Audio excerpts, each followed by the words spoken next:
Deendayal port કંડલામાં 55મો રાષ્ટ્રીય સુરક્ષા સપ્તાહનો પ્રારંભ.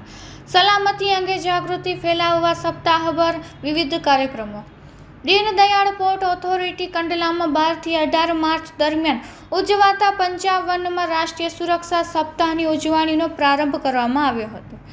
આ સપ્તાહનું ઉદ્ઘાટન ડેપ્યુટી ચેરમેન નીલાભરા દાસગુપ્તાએ દીપ પ્રજ્વલિત કરીને કર્યું હતું.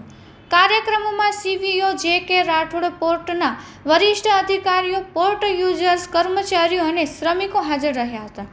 આ પ્રસંગે વિવિધ પ્રકારના કાર્ગો હેન્ડલિંગ દરમિયાન સલામતી જાળવવા માટે તૈયાર કરાયેલ એસઓપી બુકલેટનું પણ અનાવરણ કરવામાં આવ્યું હતું. આ પહેલ દ્વારા બંદર વિસ્તારમાં સલામતી અંગે જાગૃતિ વધારવા તેમજ સુરક્ષિત અને જવાબદાર મેરીટાઈમ પર્યાવરણ નિર્માણ કરવા પર ભાર મૂકવામાં આવ્યો હતો.